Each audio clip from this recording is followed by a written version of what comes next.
నమస్కారం. భగవద్గీత అనగానే మనకొక పవిత్ర గ్రంథం గుర్తొస్తుంది గదా. కాని ఈరోజు మనం దీన్ని ఇంకో కోణంలో చూద్దాం. ఒక అద్భుతమైన మానసిక విశ్లేషణగా, కేవలం ఒక చారిత్రక లేదా ఆధ్యాత్మిక గ్రంథంగానే కాకుండా అసలు ఒక గొప్ప యోధుడికి యుద్ధానికి సరిగ్గా ముందు ఎలాంటి మానసిక సంఘర్షణ ఎదురైంది అనేదాన్ని ఈ విశ్లేషణలో డీకోడ్ చేద్దాం. ఇది నిజంగా ఒక సైకలాజికల్ కేస్ స్టడీ అనొచ్చు.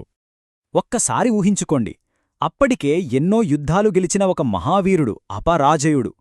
కాని ఒక అతిపెద్ద చారిత్రాత్మక యుద్ధం మొదలయ్యే సరిగ్గా ఒక్క క్షణం ముందు తన ఆయుధాలను కింద పడేస్తాడు. ఆశ్చర్యంగా ఉంది కదా. ఇక్కడ ఆయన కేవలం బాధపడట్లేదు, పూర్తిగా కుప్పకూలిపోతున్నాడు. ఆధునిక సైకాలజీ భాషలో చెప్పాలంటే ఆయనకు అక్షరలా ఒక పానిక్ అటాక్ వస్తోంది. అసలంతటి పరాక్రమవంతుడికి సడన్గా ఏమైంది అనేదిప్పుడు చూద్దాం. ఈ విశ్లేషణలో మనం ప్రధానంగా 5 అంశాలను చూద్దాం. 1. కురుక్షేత్ర యుద్ధభూమి. 2. నైతిక సంక్షోభం యొక్క లక్షణాలు. 3. కుటుంబ విధేయత వర్సెస్ రాజధర్మం. 4. సంఘర్షణను ఎదుర్కొనే 2 విధానాలు. మరియు 5.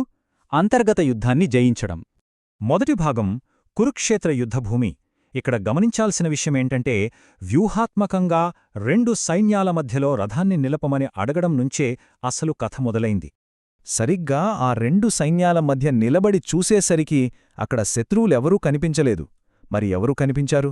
తాతలు, గురువులు, తండ్రులు, మేనమామలు, స్వయాన సోదరులు, వాళ్ల పిల్లలు, మనవళ్ళు, మామలు, బావమరుదులు, ఇలా జాబితా చూస్తుంటేనే మతిపోతుంది కదా.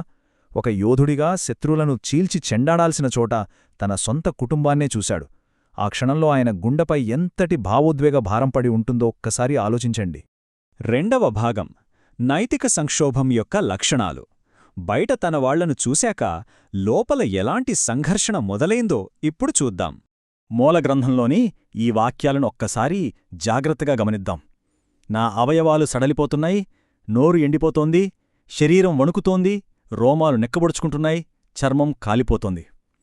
నిజం చెప్పండి, ఇవి ఒక గొప్ప వీరుడి మాటల్లా ఉన్నాయా? లేదు కదా. ఒక తీవ్రమైన మానసిక క్షోభను అనుభవిస్తున్న ఒక సామాన్యుడి ఆవేదన ఇది. తన చేతిలోంచి ఆ గాండీవం అలా జారిపోతుండటం ఆయన లోపల పడుతున్న బాధకు అక్షరలా ఒక ఫిజికల్ ప్రూఫ్ అనమాట. సో ఇక్కడ అసలు పాయింట్ ఏంటంటే, ఆయన కేవలం ఏడుస్తూ కూర్చోలేదు.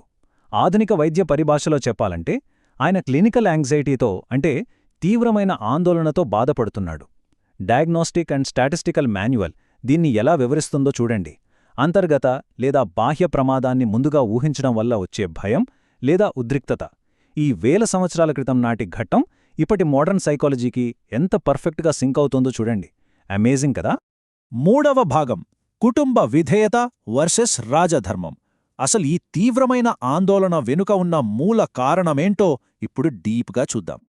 సంస్కృతంలో దీనికొక అద్భుతమైన పదముంది, అదే ధర్మపాశం. అంటే ఒక రకమైన నైతిక సందిగ్ధత అన్నమాట. 2 పూర్తిగా విరుద్ధమైన దారుల మధ్య చిక్కుకుపోయినప్పుడు వచ్చే ఒక పెద్ద కన్ఫ్యూజన్. ఇటు చూస్తేమో ఒక బాధ్యత లాగుతుంటుంది, అటు చూస్తే మరో బాధ్యత లాగుతుంటుంది. అసలు అడుగు ముందుకు వేయలేని, ఇటు వెళ్లాలా అటు వెళ్లాలా అనే ఆ పజిల్ లాంటి పరిస్థితే ఈ పానిక్ అటాక్కి మెయిన్ రీజన్. ఇక్కడ ఈ వైరుధ్యాన్ని చూస్తే మీకు ఆ సంఘర్షణ ఏంటో క్లియర్గా అర్థమవుతోంది. ఒక క్షత్రియుడిగా ఆయన డ్యూటీ ఏంటి? ధర్మం కోసం పోరాడాలి, రాజ్యాన్ని తిరిగి తెచ్చుకోవాలి, కీర్తి ప్రతిష్టలు సాధించాలి. కాని అదే సమయంలో ఒక కుటుంబ సభ్యుడిగా ఆయన బాధ్యత ఏంటి? సొంతవాళ్లను కాపాడుకోవాలి, భ్రాతృహత్య అనే పాపం చేయకుండా ఉండాలి, ఆ శ్రేయస్సును వాళ్లతో పంచుకోవాలి. ఈ 2 ఒకేసారి జరగడం ఇంపాసిబుల్ కదా. అదన్నమాట అసలు చిక్కు. అదే ఇక్కడ అతిపెద్ద ఎగ్జిస్టెన్షియల్ క్రైసిస్. ఈ రాజ్యం వల్ల, ఈ భోగాల వల్ల, చివరకు ఈ జీవితం వల్ల ఉపయోగమేంటి అని ఆయన ప్రశ్నిస్తున్నాడు. లాజిక్ కరెక్టే కదా. తాను గెలిచే రాజ్యాన్ని ఎవరితో పంచుకోవాలనుకుంటున్నాడో వాళ్లనే స్వయంగా చంపేసి ఆ రాజ్యాన్ని తీసుకుంటే ఏంటి లాభం? మనకు కావలసిన వాళ్లనే నాశనం చేశాక వచ్చే విజయం ఒక జీరోతో సమానం అని ఆయన ఫీలింగ్. 4వ భాగం సంఘర్షణను ఎదుర్కొనే 2 విధానాలు. ఈ నైతిక సంక్షోభం ఆయన క్యారెక్టర్ను ఎలా ఎలివేట్ చేసిందో శత్రువుల నాయకుడితో పోల్చి చూద్దాం. ఈ 2 మైండ్సెట్స్ మధ్య ఉన్న తేడా చూస్తే నిజంగా చాలా ఇంట్రెస్టింగ్గా ఉంటుంది.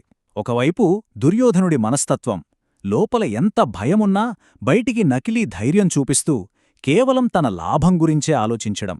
కాని మరోవైపు అర్జునుడి మనస్తత్వం, తనకొక అంతరాత్మ ఉంది, లోపల జరుగుతున్న ఆ గందరగోళాన్ని ఫేస్ చేసే సున్నితత్వముంది.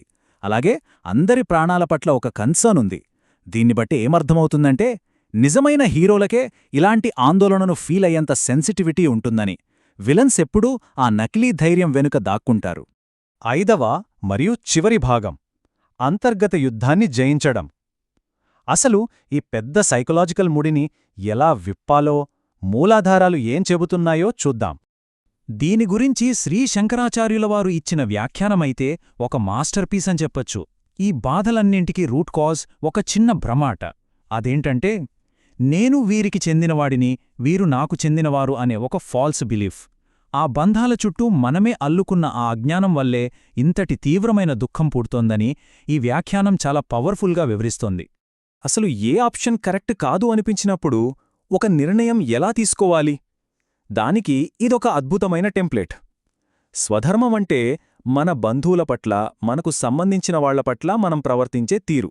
కాని సామాన్య ధర్మమంటే యూనివర్సల్ లాస్, అంటే ఏది సత్యం, ఏది న్యాయమనేది.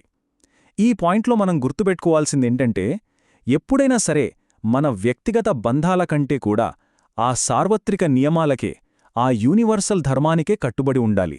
ఆ కన్ఫ్యూజన్ నుండి బయటపడటానికి అదొక్కటే సరైన మార్గం. ఇక ముగించే ముందు ఆలోచింపజేసే ఒక లోతైన ప్రశ్న. బయట ఉన్న ఒక సవాలునెదుర్కొనే ముందు ఒక మనిషి తన లోపల జరుగుతున్న అంతర్గత యుద్ధాన్ని ఎన్నిసార్లు జయించాల్సొస్తుంది? కురుక్షేత్రం అనేది కేవలం ఏదో భౌతికంగా జరిగిన ఒక యుద్ధభూమి మాత్రమే కాదు. అది మనందరి మనస్సుల్లో ప్రతిరోజూ నిరంతరం జరిగే పోరాటానికి ఒక ప్రతీక లాంటిది. బయట సవాళ్లను ఫేస్ చేసే ముందు మన లోపలి భయాలను, ఆందోళనలను జయించడం ఎంత ముఖ్యమో ఇది మనకు నేర్పుతోంది. మరి ఈ విశ్లేషణ మీ ఆలోచనలకు పదును పెట్టిందని ఆశిస్తున్నాను. మరో ఆసక్తికరమైన అంశంతో మళ్ళీ